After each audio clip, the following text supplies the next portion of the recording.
Hello, beautiful people! Beautiful people, kamusta na po? Kayo? Kayo? Kayo? Kayo? Tarantado talaga itong babaeng to. Hindi pa natutulog hanggang ngayon. Inaasar pa ako. Huy! Beautiful people! Marami pong nagtatanong, beautiful people. Sabi niya sa akin, Ma'am, marami pong nagsasabi, ang ngipin po ng kalabaw po ay nagbibigay lakas po. Conforme, beautiful people. Kaya po, nasabi ko po, conforme po.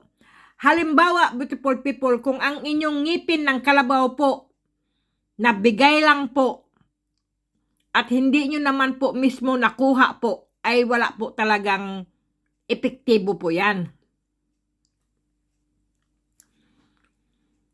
At saka, beautiful people, kasi hindi ka pinagbigyan naan ng mismo ng kalabaw po. Kung iyan po ay binili nyo po o binigay po, ay wala po yung epektibo po. Kasi hindi po yan para sa inyo, beautiful people. Kasi ang dami pong nagtatanong, Ma'am, ay alam niyo po, Ma'am, nakabili po ako ng mutya ng kalabaw, man, wala pong epektibo, Ma'am. Kasi sinusubukan ko pong magbuhat po ng 2 timbang tubig, Ma'am, ay wala din po, Ma'am. Ano pa rin yung katawan ko, nabibigatan po ako. Ang hirap po magbuhat. Ang bigat-bigat po, hindi ko po mabuhat-buhat pati 2 timba, kahit 1 timba po, masakit po. Meron na nga po akong kwintas ng Ma'am ng ngipin ng kalabaw. Kasi beautiful people, alam niyo po ba, kung bakit po wala po siyang epektibo po sa inyo, at mahina pa rin po ang katawan nyo, at hindi kayo binibigyan ng lakas po. Maaaring bigyan po kayo ng lakas, beautiful people, yung malakas kumain, malakas uminom, malakas magsugal, malakas manghingi. Ganyan po. Ang binigay sa inyong kalakasan po, malakas humilik. puro katarantaduhan.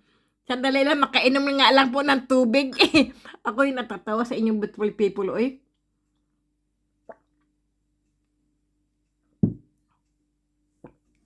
Sabi ng aking subscriber, Ma'am, totoo po yan, bumili pa ako 2 na ngang kalabaw ng ngipin ang nadala. Nabili ko Sabi niya po, wala naman pong epektibo, sabi niya. Ano po ba talaga ang, Ma'am? Bakit hindi po ganoon? Sabi ko, alam niyo, beautiful people, kasi mahirap po magkwento at magsulat po sa, sa messenger po ba? Ganito po, bakit wala pong epektibo po yan? Bakit wala pong gabay? Ganito po yan. Ang kalabaw po, kung kayo po ay may alagang kalabaw, na inahin po ng kalabaw, tapos po, nanganak po siya, at yung baby po ng kalabaw na yon, yung baby po, kung lalaki man po yung anak ng ina ng kalabaw po, inalagaan nyo po, pinalaki nyo po. Ngayon, beautiful people, siya po ay siya ng nguya at bumubula po yung kanyang mga bibig po. Yung bibig niyang kalabaw po, yung batang kalabaw po, ha? Tapos po, mag 1 year po yan siya. Ganyan po. O mag 2 years po yan siya. Nguya siya ng nguya, beautiful people. O kaya po yung pagngunguya-nguya niya po ay parang bumubula-bula yung kanyang bibig po.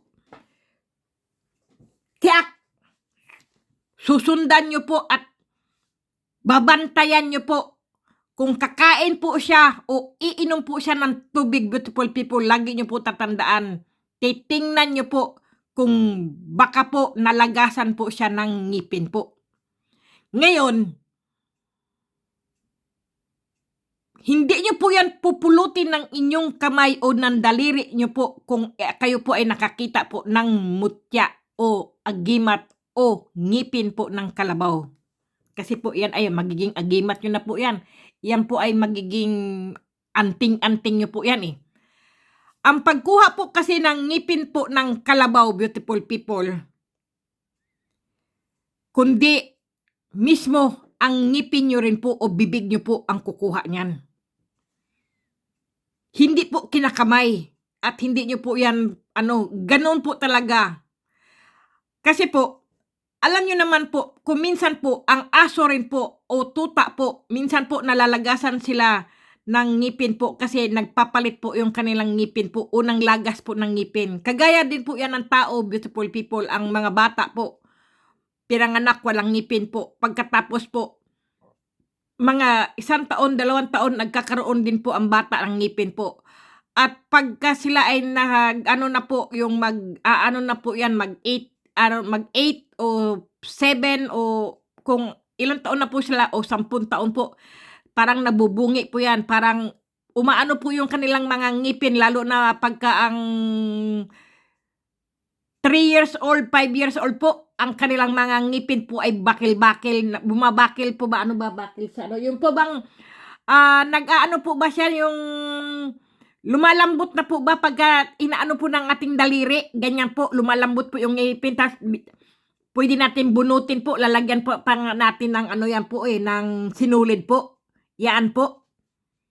Minsan po, may mga ina o mga ama na ang ngipin po ng kanilang mga anak ay di natanggal nila, na anuhan nila ng sinulid, nilalagay po nila yan sa ilalim ng unan po. Tapos, yung peri, yung diwata po ng ngipin ay po yan, dadalawin ka po niyan eh.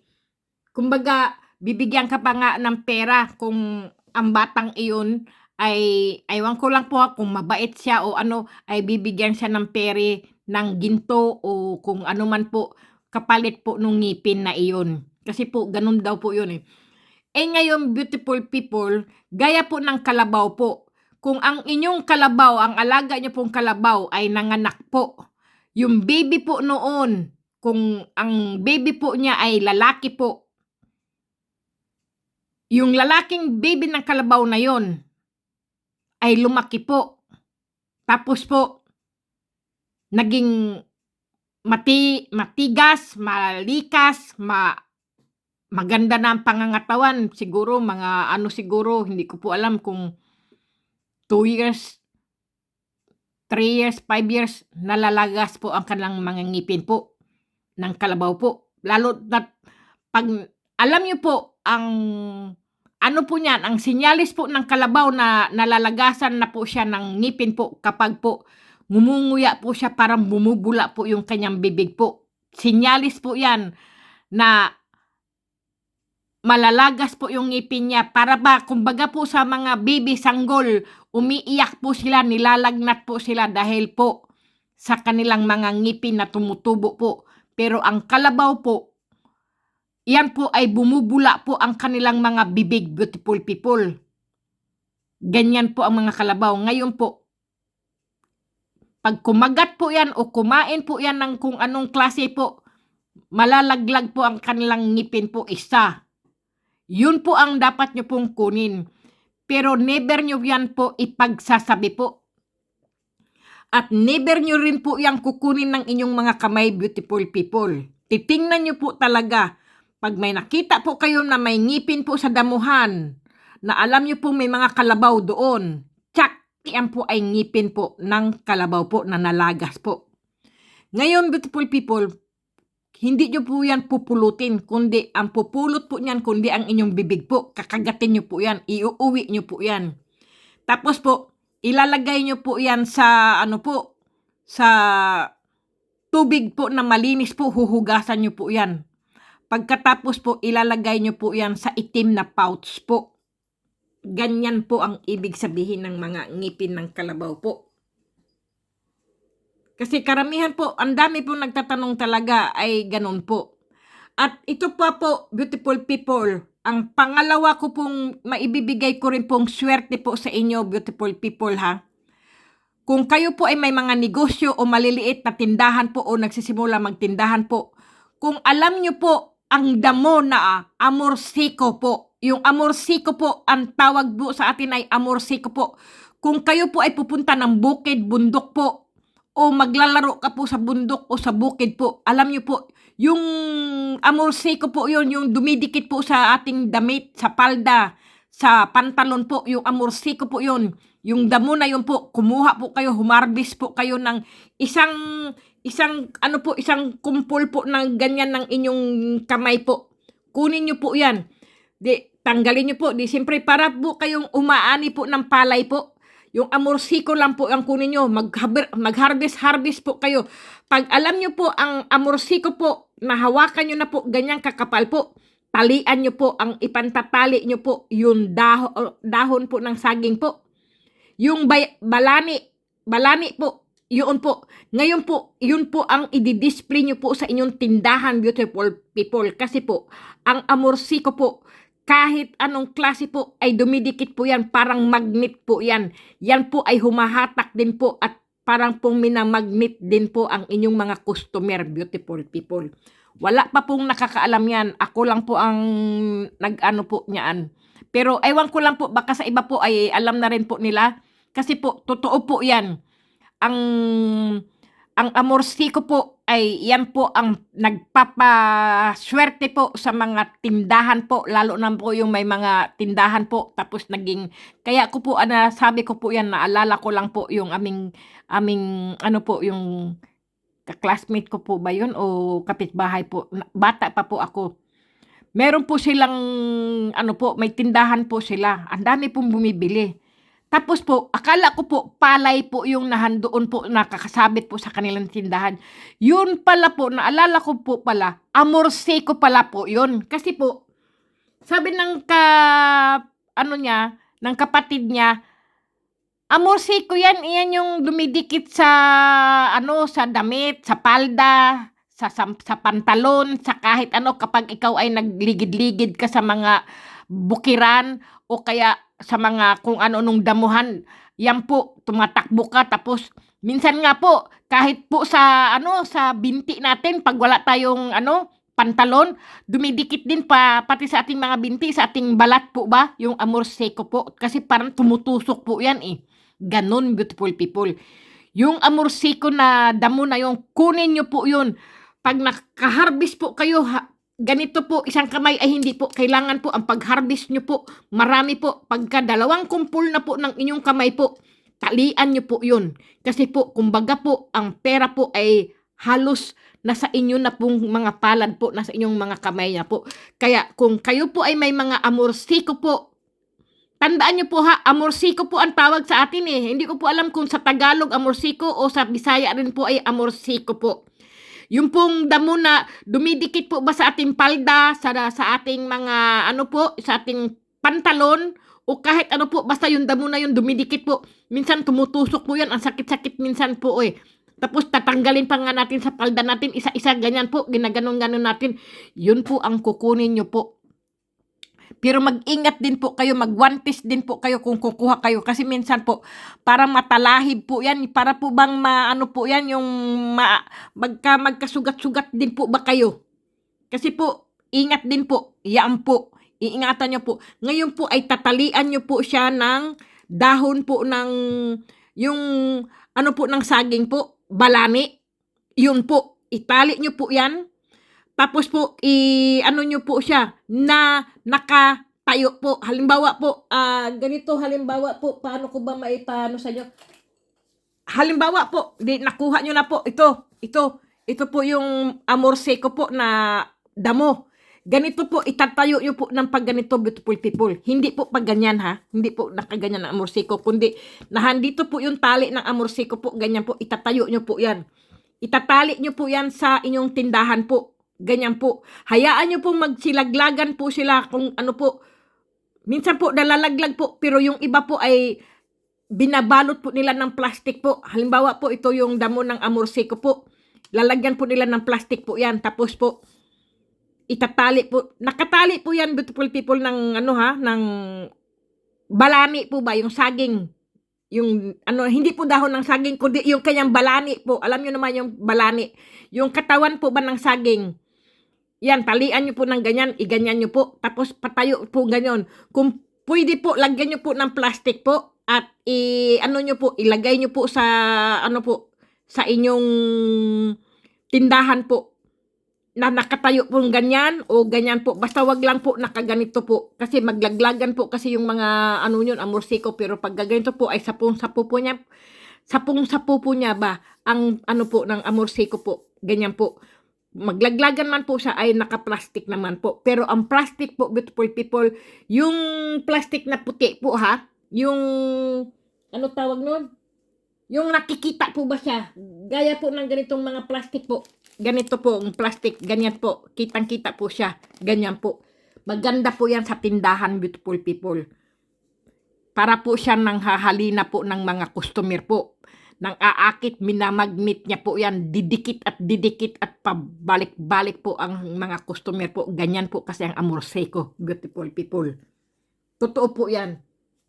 Pero wala pa pong nakakarinig po sa ganyang pampaswerte, beautiful people. Ako alam ko po yan kasi yung kapitbahay nga namin noon sa Mindanao po, yung sa Kulambugan, beautiful people. Ay naku, bakit ko nasabi ko?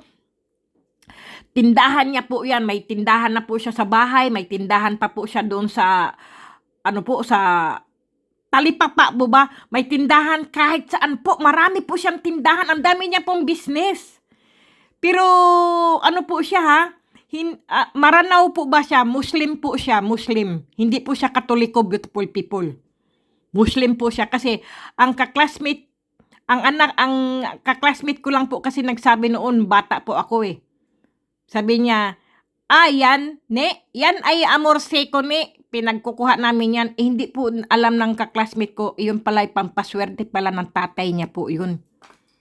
Ganun pala sa tindahan. Kaya ang dami niya po, ang dami nilang business po. May mga relo, mga kung ano-ano po sa mga sa Quiapo, sa may kawayan po. Ang dami niya pong mga negosyo. Buong pamilya niya, nyata po niya ay may mga negosyo po dahil po doon sa amorseko pong yun. Kahit saan po sila may mga ano po negosyo. Natatandaan ko na pala ngayon kasi po siyempre bata ka ngayon, tumatanda ka na, nalalaman mo at nakikita mo kung anong mga pampaswerte pala nila. Kami po ay wala kaming alam sa ganoon noon, beautiful people. Mayroon palang ganyan mga pampaswerte, may mga tindahan po sila. Mayroon pa po silang tindang mga ano po, yung mga make-up, mga ano pa yan? Alam mo po, mga malong, kung ano-ano po mga tinda talaga. Kasi po, Maranao po sila, Muslim po ba sila? Ganoon po. Pero ang dami nila pong mga tinda. Ang buo niyang pamilya po, pati mga kamag-anak, ganyan po. Saan-saan po sila, meron po silang mga tinda po. Tapos, minsan po, nagpapautang pa po. Tapos, ang mga ngipin po nila, puro ginto. Totoo po yun. Naalala ko po ngayon. Kasi po ang ating noon, aywan ko po ngayon, dati po ang mga Maranao, ang mga Muslim po sa atin sa Mindanao po, ang kanilang mga ngipin, puro ginto, beautiful people. Aywan ko ngayon, wala na yatong nakikitang puro ginto ang mga ngipin. Kasi karamihan po talaga ang tunay na Maranao o Muslim po, ang mga ngipin po, ginto. Naalala ko po nung kabataan ko po. Kasi yung ka-classmate ko po nga ay Muslim po yung mga magulang niya po. Siyempre po, ako po ay gala nga po ako nung bata po ako. Sobrang gala ko, beautiful people. Ang dami kong kaibigan kahit bata po ako. Tapos, sinasama nila ako sa bahay nila. Sabi ko, ang dami naman, ang gaganda naman. Akala ko po nga po, mayayaman po yun. Talaga po silang mayayaman kasi para po bang, hindi naman po gold yung kanilang mga banga po o yung mga, siyempre bata pa po ako. May mga banga po sila na parang tanso po ba o hindi ko po alam. Basta ganyan po. Tapos may po sila yung klembang na basta ang dami ko po nakikita doon sa Totoo po yan. Sabi ko, naalala ko, mga tindahan, yung bahay nila, mayroon din po na nakadisplay po sa kanilang bahay po, ay amorseko rin pala na damo. Ngayon ko lang naalala, beautiful people, buhat nung ako'y nagpaswerte, mga swerte-swerte. Ngayon po ay binabahagi ko po sa inyo at sinishare ko po sa inyo ang Amor Seco po na damo, beautiful people, ay nagbibigay pala swerte yan. Maghanap na po kayo. Aywan ko po ngayon kung may mga Amor Seco pa po ngayon kasi po tagbaha, tag-ulan, tagbagyo na po diyan sa atin. Dito po, hindi ko po alam kung may Amor Seco po dito sa Austria. Ngayon po ako'y maghahanap po kasi iba ang damo dito, beautiful people eh. Totoo po yan.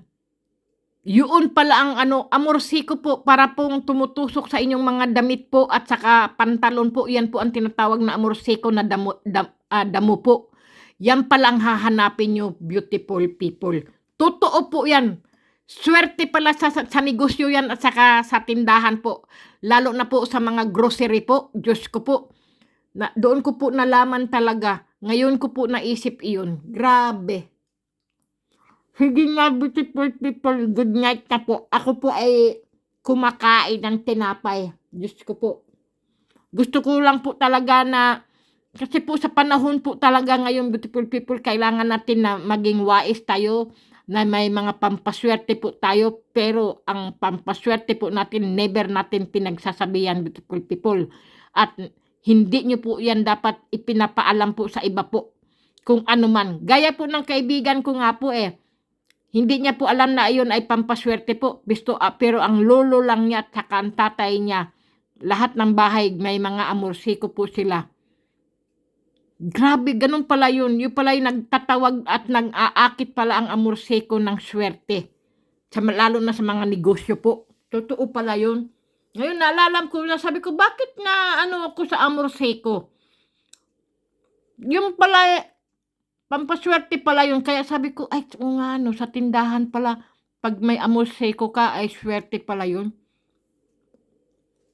Alam nyo naman po ang mga maranaw sa atin, beautiful people, di ba? Mayayaman yan eh. Totoo po yan, kasi yung tinitirahan nila, ang lupa nila matataba. Kaya ang gaganda at saka mayaman talaga ang mga natin, mga maranaw, mga Muslim po sa atin sa Mindanao po. Kasi po ang Mindanao ang pinakamayaman na lugar po ba ng Luzon, Visayas at Mindanao po. Ang Mindanao po ang pinakamayaman na lugar ng Pilipinas po. Dagat man, bundok man, bukid man, ay ang pinakamayaman po talaga ang Mindanao po. Totoo po yan. Kaya lang, wala pong nakakaalam yan. Ang tao doon mga mahihirap pa rin kasi pangingisda o man. Wala. Nandyan po ang mga ginto ang sa Mindanao po at saka yung mga perlas dyan po sa Mindanao po yan. Mga nyog dyan, mga langis, mga, Diyos ko, alam nyo lang, beautiful people, ang pinakamayaman talaga ay ang Mindanao po. Kaya lang po, ang trabaho naman po, kung maghahanap ka naman ng trabaho, ay sa Manila naman. Sa Luzon naman ang pinakamaraming trabaho po.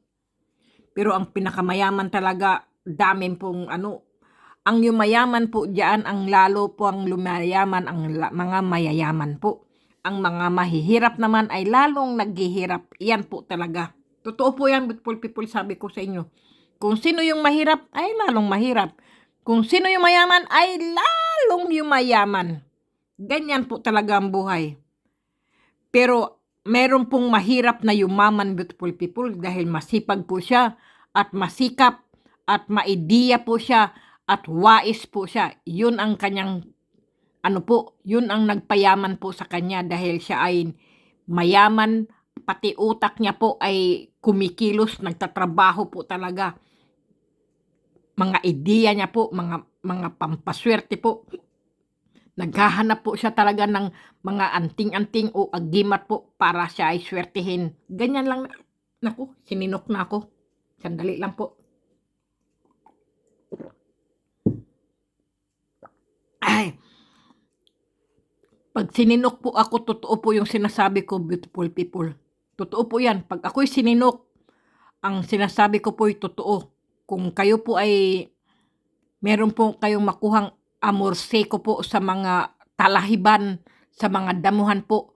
Basta po, isang kumpol lang po ang kukunin nyo po, isang ganyan po. Naku, sayang. Ganyan po, ganyanin nyo po. Kung marami po kayo mahanap. Kasi pagka ganyan dyan po, ay hindi po. Kailangan po ang amorseko po. Para po kasi yan talahib. Ewan ko, talahib o damo po yan. Parang palay din po yan eh. Pero ingat din po, beautiful people, kasi matinik po talaga yan. Magganyan lang, matinik lang, Diyos ko po.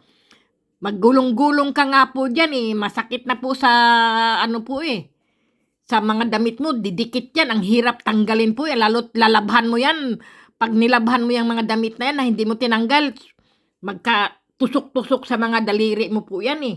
Ang hirap tanggalin po yan eh. Tsaniin pa yan. Grabe. Totoo po yan.